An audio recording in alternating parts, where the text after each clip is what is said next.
घर की औरत पार्ट 2। मीना याद है ना आपको, जिसके ससुराल में ससुर और पति कैसे उसका और उसकी सास का अपमान किया करते थे। वैसे तो मीना को नौकरी की इजाजत मिल गई थी, लेकिन मीना, ये क्या है? खाना अभी तक नहीं बना। कब से मैं यहाँ बैठा हूँ कि नाश्ता कर लूँ। बस 2 मिनट, वो ऑफिस की एक ईमेल करनी है। तभी ससुर जी आ जाते हैं।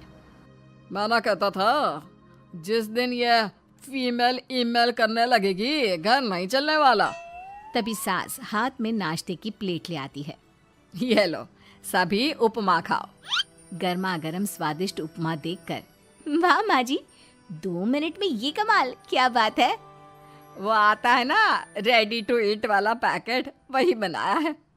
स्वाद बता बहू कैसा है। कल तक जो बीवी पति के नाम से ही कांपती थी, बहू के आ जाने के बाद कैसे उड़ रही है, ये देखकर ससुर जी को आ जाता है गुस्सा। हाँ, पैसे तो पेड़ पर उगते हैं ना, या तेरा बाप दे जा रहा है जो बैठे बैठे पैसे खर्च कर रही है। अरे जरा शरीर चला लिया कर, वरना पता है ना जब मेरा हाथ पड़ेगा तो कैसे काम करती है तू। बहू बेटे के सामने खुद का अपमान सास बर्दाश्त नहीं कर पाती और रोती हुई कमरे में चली जाती है। क्या पापा, क्या जरूरत थी माँ से ऐसे बात करने की? सुबह से कुछ नहीं खाया है, अब जब खाना आया तो रुला दिया आपने। चलिए देखते हैं माँ कहाँ गई। मेरी जूती भी ना जाए उस पागल औरत को देखने। अरे क्या गलत कहा मैंने? बस यही ना कि भाई पैसे बचाओ। अरे कमाने बाहर निकले ना तब पता चले कि कैसे हड्डी गल जाती है। बात तो सही कह रहे हैं पिताजी, माँ को तो बस पैसे उड़ाना आता है। अरे पर माँ ने तो सबके लिए नाश्ता ही बनाया था ना, कौन सा खुद के लिए गहने खरीदे थे। खैर, बहू समझ जाती है कि सारा मामला कमाई का ही है, क्योंकि सास कुछ करती नहीं, कुछ कमाती नहीं, तो ससुर जी उन पर हावी रहते हैं। फिर क्या था, अब थी बारी बहू की। माँ जी, दरवाजा खोलिए, देखिए मैं उपमा लेकर आई हूँ, गर्मा गर्म खा लेते हैं। सास कमरा खोल देती है। सामने खड़ी होती है बहू, हाथ में उपमा की प्लेट लेकर। बहू सास की सूजी आंख देखकर समझ जाती है कि मामला गड़बड़ है। वो बात पलटते हुए कहती है, माँ जी वो आपकी काली साड़ी पर काला ब्लाउज है ना, वो प्लीज मुझे दीजिए। मुझे कल ना काली साड़ी पहनी, लेकिन कोई ब्लाउज ही नहीं है। सास बहू की बात में अपना गम भूल जाती है। हाँ हाँ बहू, क्यों नहीं, वो तो मैंने अपने हाथों से डिजाइन किया था। चल अभी निकाल कर देती हूँ तुझे। सास बहू को ब्लाउज निकाल कर दे देती है। फिर अगले रोज, माँ जी आज तो ऑफिस में कमाल ही हो गया। पता है क्या, सारी सहेलियों ने घेर लिया, पूछ रही थी ब्लाउज कहाँ से खरीदा। मैंने भी बोल दिया मेरी सास से सिलाया, वो भी खुद डिजाइन करके। ये तो वही बात हो गई कि झोला छाप डॉक्टर की दवाई काम कर गई। अरे बहू, ये तो बस ऐसे ही बना दिया था। लेकिन माँ जी आपको पता है, ये देखिए 2 लोगों ने तो मुझे कपड़ा भी दे दिया और नाम भी, सेम टू सेम डिजाइन का ब्लाउज बना दो, और बदले में ये 2000 रुपए। हाथ में 2000 देखकर सास की तो आंखें फटी की फटी रह जाती है। अरे बहू, ये तो कमाल ही कर दिया। ये काम तो मैं कल तेरे ऑफिस जाने से पहले ही खत्म कर दूंगी। सच्ची माँ जी, कैसे इतनी जल्दी? अरे बहू, वो बस नाप है ना, उसी के आकार का काट काट कर डिजाइन ही तो देना है। ये तो मेरे बाएं हाथ का खेल है। अगले रोज बहू ऑफिस जाती है और फिर शाम को 2 ब्लाउज ले आती है। अरे बहू, क्या बात है, लेकिन इसकी डिजाइन। बहू फोन में सास को डिजाइन दिखाती है। अरे ये तो बच्चों वाला डिजाइन है, रुक अभी थोड़ी देर में ही दे देती हूँ। सास बहू को कपड़े सिल कर देती और बहू सास को रुपए। फिर एक रोज, माँ जी ये लीजिए कपड़े, लेकिन इसकी सिलाई मैंने ज्यादा ली है। वो क्या है ना, हैवी काम है तो मेहनत ज्यादा लगेगी ना आपको। अरे रहने देती बहू, मैंने कौन सी बुटीक खोली है। बहू को सास की बात में दम लगता है और वो कुछ सोचती हुई निकल जाती है। वो कमरे में बैठी होती है कि उसकी ससुर की जोर जोर से चिल्लाने की आवाज आती है। फिर फिजूल खर्ची। अरे तुम्हारे जैसी बेकार नाकाम काज करने वाली औरत कब पैसे की कीमत समझेगी? क्या जरूरत थी ये मशीन खरीदने की? अरे वो मैंने EMI में ली है, आपको पता है ना कपड़े सिलने का कितना शौक है मुझे। हाँ तो क्या दर्जी बनोगी? लोगों को पकड़ पकड़ कर नाप लोगी? अरे कुछ तो शर्म करो। तभी बहू आ जाती है, उसके हाथ में चाबी होती है। माँ जी ये चाबी, मैंने चौराहे में आपके लिए बुटीक खोला है, पैसा लोन से लिया है तो काम करके आप चुका देना। और हाँ माँ जी, कल उद्घाटन है तो 11 बजे दुकान में पहुंच जाना, पूजा में आपको ही बैठना है। ये सुनकर ससुर जी आग बुबला हो जाते हैं। कहीं नहीं जाएगी ये, इस घर की औरतें बाहर नहीं निकलती। तू तो इंजीनियर है इसलिए तुझे इजाजत दे दी, लेकिन ये तेरी सास 4 अक्षर नहीं आते इसको। अरे रहने दे, क्यों पैसा बर्बाद करवा रही है। सास को डांटने की आदत ससुर जी को जो लग चुकी थी। सास बहू की ओर देखती है। तो माँ जी कल वक्त से तैयार रहना। ससुर जी आप ही तो माँ जी को कहते थे ना उन्हें पैसे की कदर नहीं है, तो अब वो खुद ही कमाने जा रही हैं। अरे और क्या पापा, देखिए मीना ने कितना अच्छा बुटीक खुला है माँ के लिए। अरे रहने दो, ये कुछ नहीं कर पाएगी, गंवार कहीं की। ससुर की रजामंदी ना होने के बाद भी सास काम करती है, लेकिन ससुर भी ससुर होता है। एक रोज सास देर से घर आती है। कहाँ घूम रही थी? या कोई वक्त है घर आने का? घर का ठेका क्या आप मर्द लेंगे? अब लगोगी रसोई में, क्योंकि तुम्हारी बहू रानी भी नहीं आई अभी तक। पापा आज बाहर से ही मंगवा लेते हैं। आज बहुत ज़्यादा काम था, किसी की शादी का पूरा कपड़ा सिलना था। कल उन लोगों की ट्रेन थी, खुद बैठकर काम करवा कर गए हैं। बहू ये पैसे हैं आज के गल्ले के, ज़रा संभाल ले। ससुर देख रहा होता है कि कैसे कल तक जिस औरत को वो बुरा भला कहकर डरा कर रखता था वो आज उससे ज़्यादा कमा रही है। देखता है कितना दिन कमाती है। ससुर अब रोज़ कोई ना कोई ऐसा काम करता जिससे सास का काम बंद हो जाए।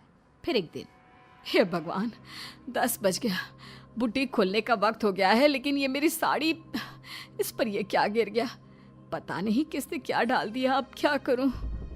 सास दोबारा अलमारी से दूसरी साड़ी निकालती है, फिर उसे प्रेस करती है और किसी तरह बुटीक पहुंचती है जहां पहले से ही कस्टमर खड़े होते हैं। अरे क्या हो गया? लगता है काम चल गया तो मैडम के भाव बढ़ गए। पता है इस धूप में पिछले आधे घंटे से खड़े हैं, पता होता तो वो बगल वाली शॉप में ही दे देते। अरे अरे माफ़ करिएगा, वो क्या हुआ ना, तैयार होकर निकल ही रही थी कि साड़ी में सॉस गिर गया।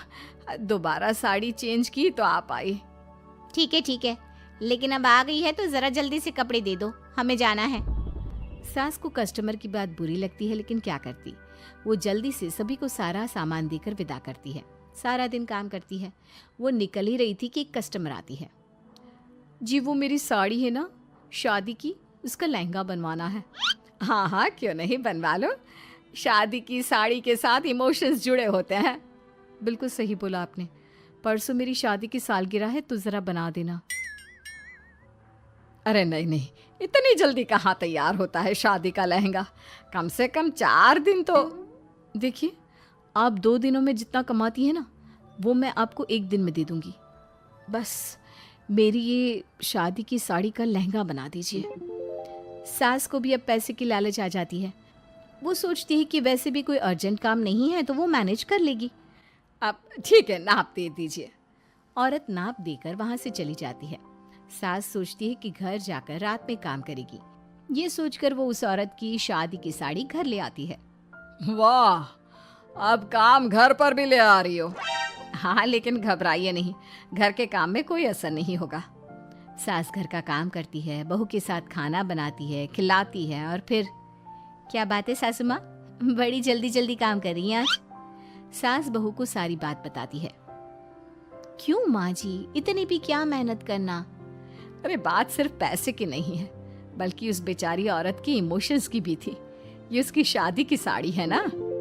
ससुर पास खड़ा सब सुन रहा था।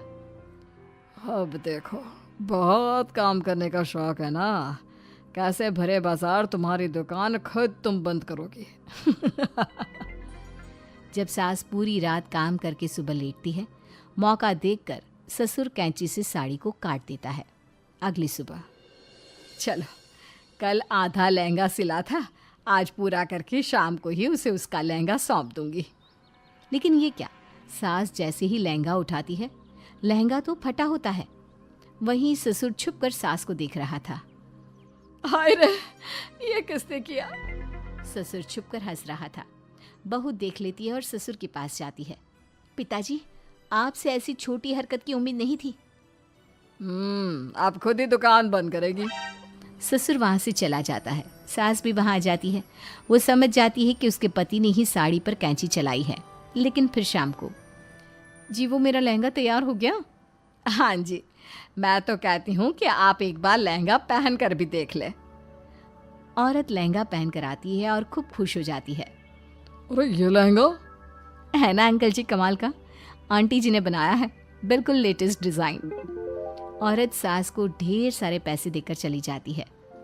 लेकिन मैंने तो ये औरतों का फैशन है, कहीं से सिल दो या कहीं से काट दो, फैशन ही होता है।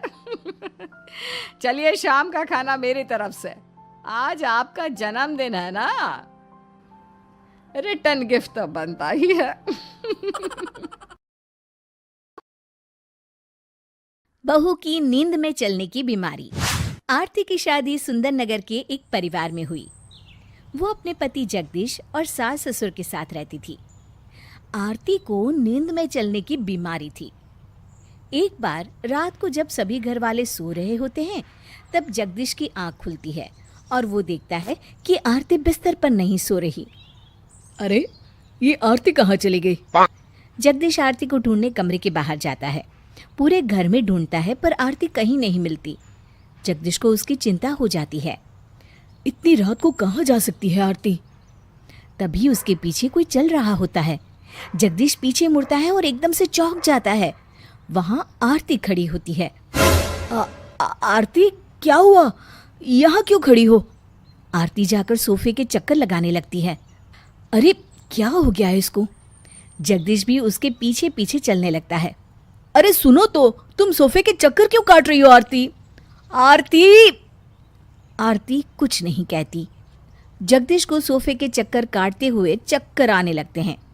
ओहो, मेरा तो सर ही घूम गया। अगले दिन सुबह ऑफिस जाते वक्त जगदीश आरती से रात के बारे में पूछता है।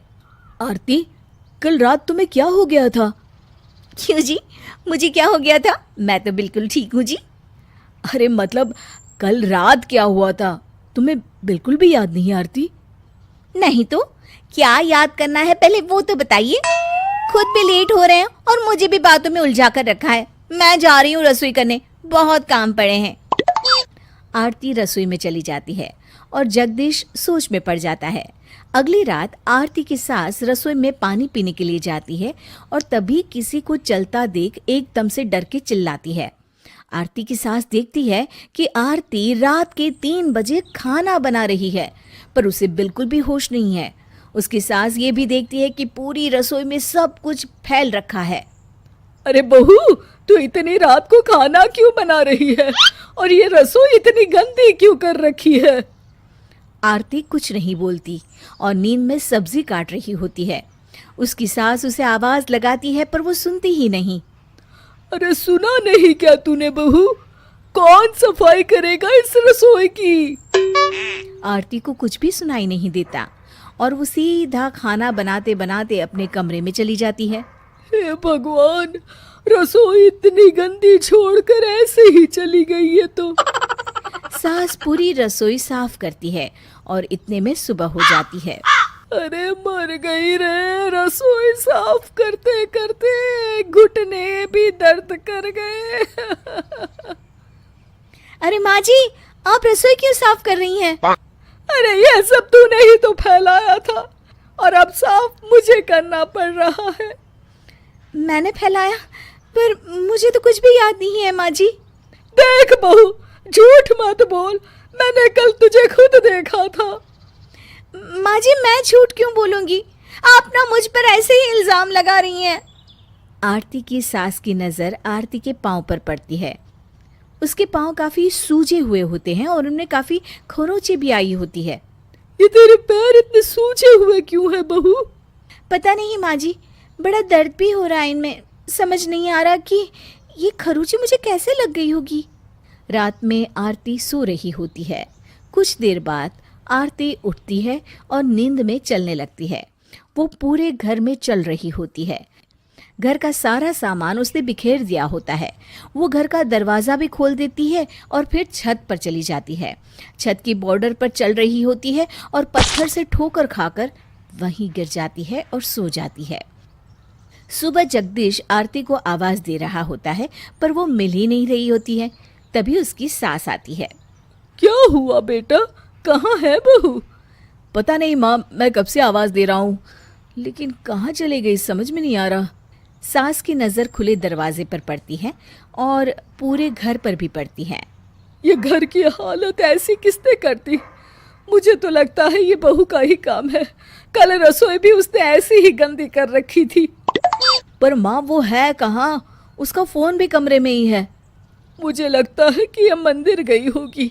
आ जाएगी बेटा, तू चिंता मत कर। अरे देख तो घर कितना गंदा पड़ा है। चल सफाई में लग जा मेरे साथ। जगदीश और उसकी माँ पूरे घर की सफाई करते हैं और बहुत वक्त बीत जाता है पर आरती का अभी भी कुछ पता नहीं होता। जगदीश भी मंदिर में आरती को ढूंढ कर आता है पर वो वहां भी नहीं होती। क्या हुआ, बहू का कुछ पता चला? नहीं मम्मी, मुझे तो बहुत चिंता हो रही है। एक काम करते हैं बेटा, पुलिस स्टेशन चलते हैं। हाँ माँ, सही कह रही हैं आप, चलिए। तभी छत पर आरती की आंख खुलती है। उसे कुछ भी समझ में नहीं आ रहा होता कि वो वहां कैसे पहुंची। बहुत दर्द हो रहा है। मैं यहाँ कैसे आ गई? जगदीश और उसकी माँ पुलिस स्टेशन जा ही रहे होते हैं कि तभी आरतियाँ सीढ़ियों से उतर रही होती है। मर गई रे, कितना दर्द हो रहा है। जगदीश और उसकी माँ आरती को देखकर खुश हो जाते हैं। आरती, तुम छत पर क्या कर रही थी और ये क्या हाल बना रखा है तुमने अपना? मुझे नहीं पता जी, मैं कैसे छत पर पहुंच गई।